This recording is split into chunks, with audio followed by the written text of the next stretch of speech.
Good morning! Ito na naman ako.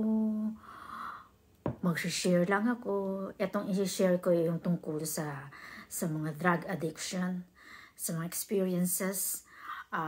Kasi kapapanood ko lang ng interview ni Sir Julius Babaw kay Jiro. Nagkakaroon siya ng update kung ano ang nangyayari kay Jiro. So ngayon, napansin ko, maganda na siyang kausapin. Maayos na siyang kausapin. Then habang pinanonood ko siya, may mga binibitawan salita si Jiro. Pero, teka muna, panoorin niyo siya, manghihinayang talaga kayo. Ang dami niya palang awards nun. Then, eto na, nung pinapanood ko siya, nung ini-interview siya, yung mga sinasabi niya, napapa-oo ako. Ang sabi ko lang, sa bawat nangyayari sa atin, ang masasabi ko lang yung choice, it is the choice, or it is your choice, na pwede namang hindi mangyari yun, pero dahil sa na pagdesisyonan mong gawin, nangyari. So doon tayo sa drug addiction. So, siya sa curiosity, sa curiosity, tapos meron siya mga kaibigan, kaya siya napagamit sa drugs. Parang siya buyata gamit niya. And then, sumunod pa, una to, sabi niya, 200 pesos. Nung sumunod naman, meron na siyang 1,000. Kaya sabi nung kasama niya, nung kaibigan niya, marami yan.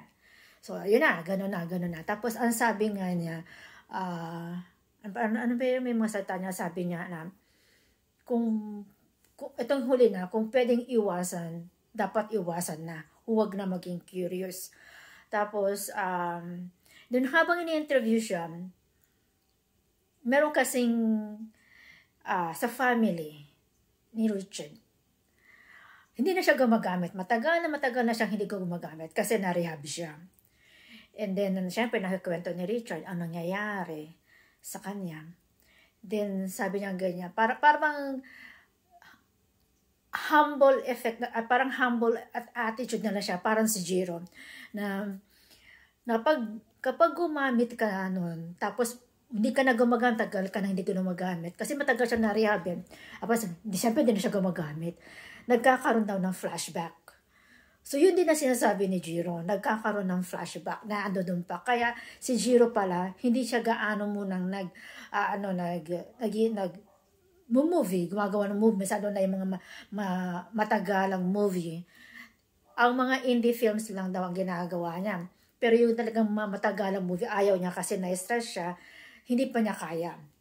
Tapos, yun nga, ang sabi nga nung kausap ni Richard, sabi nga kanya, nagkakaroon siya ng flashback. Kaya minsan parang ganun. Yun din ang sabi ni Jiro. Tapos, and then, kasi meron ding isang pang-anak si Richard na hindi niya talaga mapigilan. Gumagamit siya. And then, kaya nga minsan nga kami ni Richard noong 2023, 2024, nagtataka kami, bakit hindi siya nag-a-apply ng trabaho? Yung maayos na trabaho. Ang gusto lang niya is yung grab lang. Magkano lang kinikita mo sa Grab? Ang katwiran niya, nung parang naka-order na siya ng papa niya, ng daddy niya. Kasi,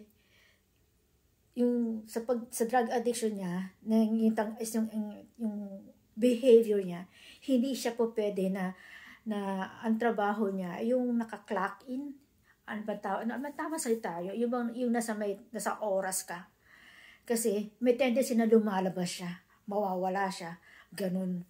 Kaya mas naiisip na mas sabi niya ganyan, ang mas sa akin ay yung grab lang na kahit anong oras pwede siya. Kaso syempre 'di ba, you are now in the age of 30, tapos ang trabaho, tapos ang kinikita mo lang, yun lang. Hindi ko na masabi na maliit yung mga nagtatrabaho sa Grab.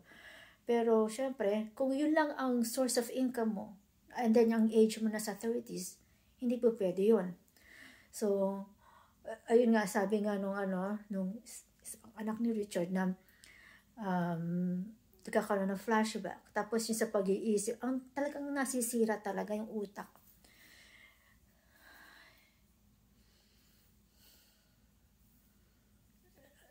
Tapos yun nga, sabi nga niyang ganyan, hindi siya pa pwedeng magtrabaho sa ganun dahil nga nagtitrugs siya. Alam naman ng ama.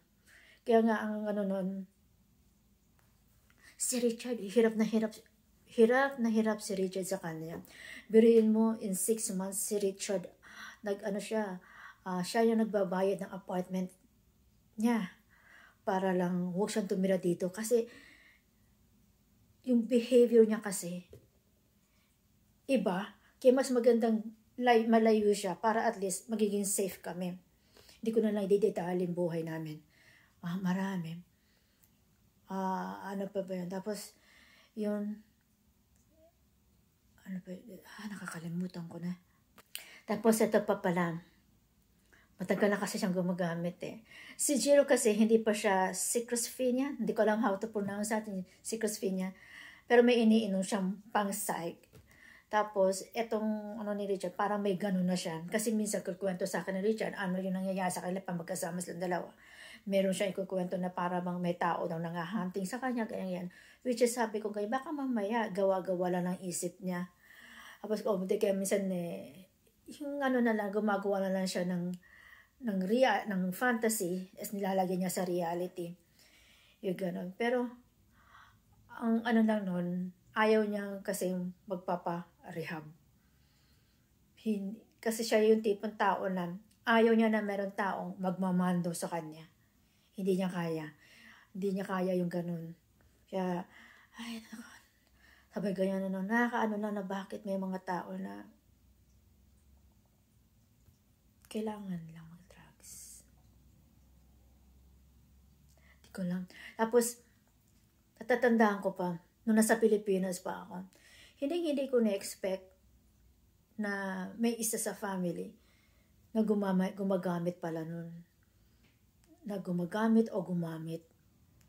Tapos buti na lang, nagkaroon siya ng mga friends sa church. In-invite siya.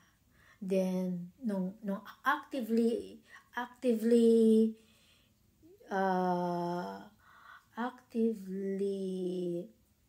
ano ba yun? Ano siya sa church or whatever. Not totally church. Parang sa organization sa mga church, ganyan. Siguro isa yun sa mga parang nagmi-meeting. Meeting ba tawag doon? Sabihin nyo sa mga kamag-anak nyo, sa family nyo, ano yung nagawa nyo hindi maganda. So one time, ako tsaka si mamang, siyempre nasa terrace kami nagkukwentuhan. Dumating siya. Sabi niya, may sasabihin ako sa inyo. Ano yun? Sabi niya, gumamit ako ng shabu dati. Ko, ha? Ano kami ni mamang na pahinto kami.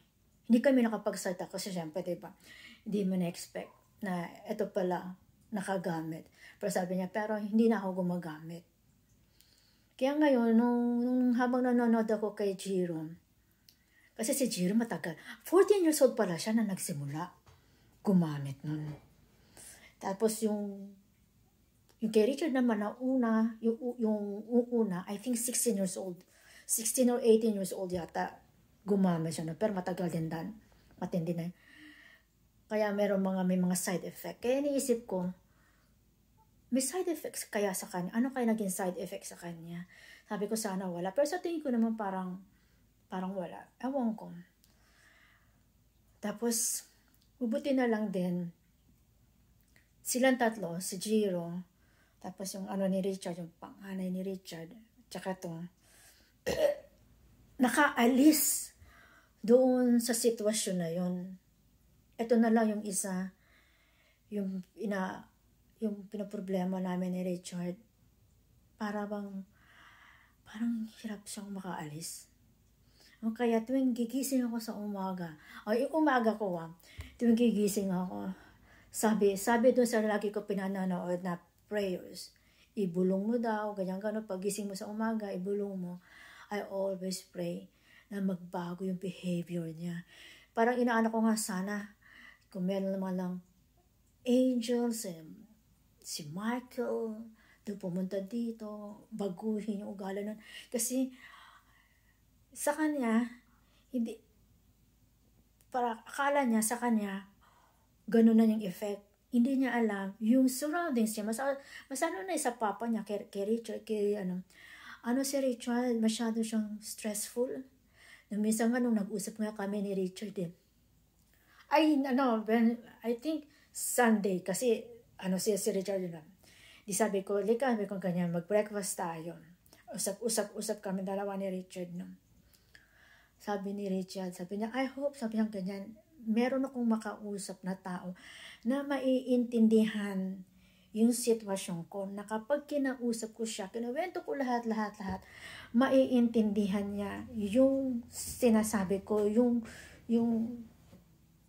stress ko, yung problema ko, yung anxiety ko, yung ganyan-ganon.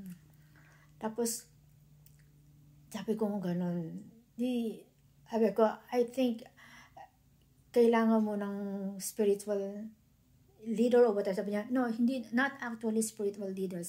Someone na maiintindihan ako.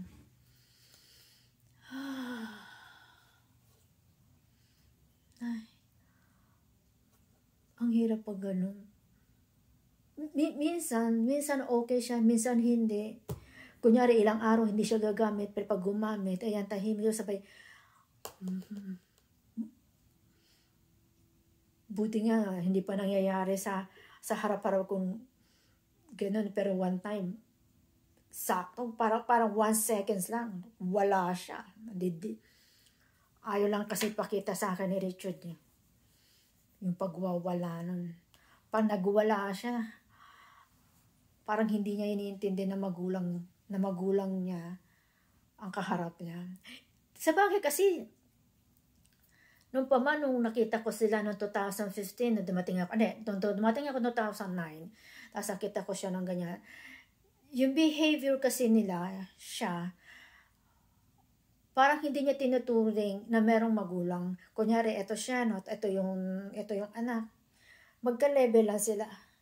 Hindi katulad ng nakalakihan ko, di ba sa ating mga Pinoy, o siguro na totally, ba sa ibang family, pag ito yung magulang, andito yung mga anak. Tapos, yung magulang mo, talagang itatrato mong magulang. Hindi yung tatrato mong parang barkada lang. May mga gano'n na pero minsan kasi, nakikita kong wala ng respeto. Sinabi ko na kay Richard yung kasi syempre nag-observe ako na 2009 hanggang sa one time nag-usap kami ni Richard. Hindi ko nakikita nire-respeto ka ng anak mo. Sabi kong gano'n sa kanya. Tapos, kaya nga nung ayun lang, yung kay Jiro. Ayun, sabi nga ni Jiro, nawawalan siya ng, pag gumamit ka pala nun, wawalan ka na ng respeto sa mga tao, kahit sa sarili mo. Siya, yun.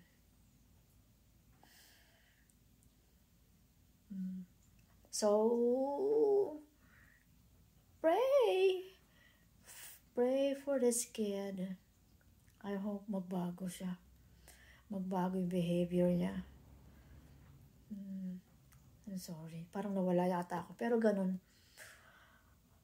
Magaling nakaalis si Jiro. Panoorin niyo yung kay Julius Babaw. Tapos yung interview na ni Julius Babaw kay Jiro Manyo. Ibang-iba na yung ugali niya. Ano na siya? Okay na siya. Bye.